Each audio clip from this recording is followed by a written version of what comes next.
Assalamualaikum warahmatullahi wabarakatuh. Bagaimana kabar anak-anak semua? Semoga sehat walafiat.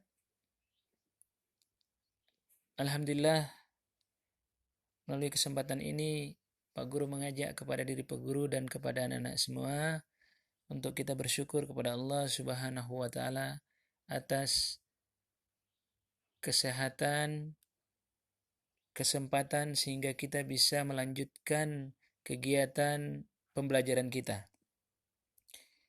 Untuk materi kita selanjutnya, setelah kita mendiskusikan tentang hakikat dan peranan ilmu kimia, kemudian termasuk juga tugas diskusi kita kaitan dengan beberapa produk-produk kimia yang ada dalam kehidupan sehari-hari. Maka melalui kesempatan ini Pak Guru ingin menegaskan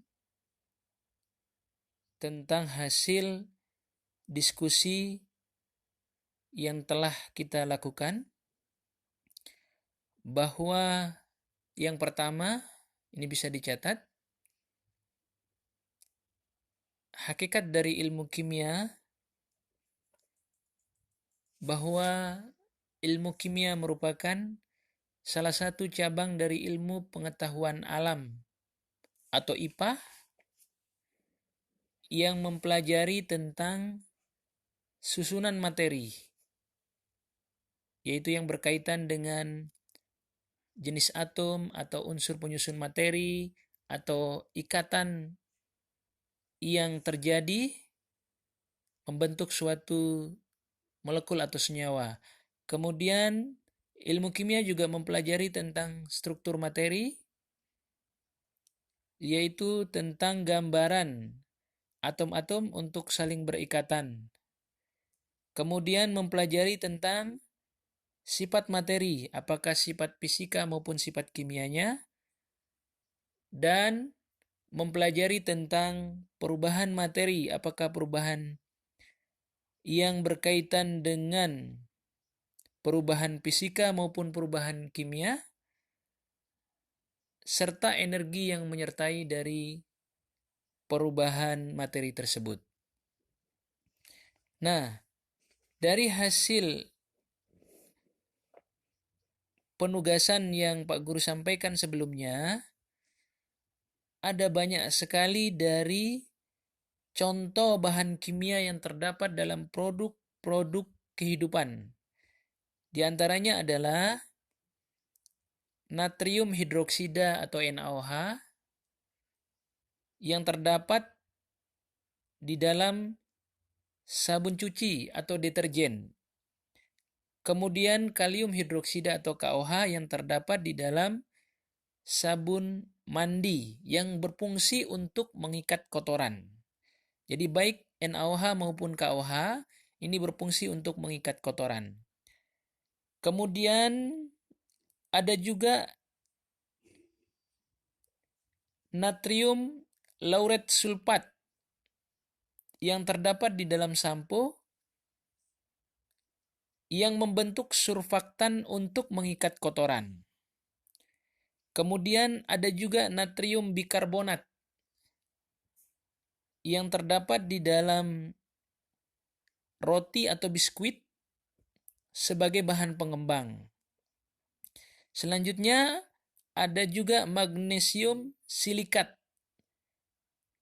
dalam bedak, ya biasanya yang kosmetik ini, karena bersifat tidak menyerap air dan mudah menyerap minyak atau keringat. Kemudian ada juga magnesium hidroksida atau aluminium hidroksida yang terdapat di dalam obat MA yang berfungsi untuk menetralkan asam lambung. Ini yang berkaitan dengan bahan kimia dalam produk sehari-hari. Kemudian yang kedua, penggunaan bahan kimia dalam produk sehari-hari harus mempertimbangkan pengaruh dari sifat bahan kimia tersebut terhadap fungsi dari bahan dalam produk, ya. Jadi saya ulang, penggunaan bahan kimia dalam produk sehari-hari itu harus mempertimbangkan pengaruh dari sifat bahan tersebut terhadap fungsi bahan itu dalam suatu produk. Kemudian di samping itu, penggunaan bahan kimia dalam bahan produk juga harus mempertimbangkan reaksi bahan tersebut dengan bahan lain yang ada di dalam produk. Jadi kemungkinan di dalam produk itu ada bahan-bahan kimia yang lainnya. Nah, reaksi antara bahan yang satu dengan yang bahan yang lain juga perlu untuk dipertimbangkan. Kemudian yang terakhir, berbagai bahan kimia yang sudah digunakan dalam berbagai bidang kehidupan seperti dalam bidang rumah tangga, ada sabun, deterjen, sampo, kemudian di kosmetik ada bedak, lipstik, dan yang lainnya.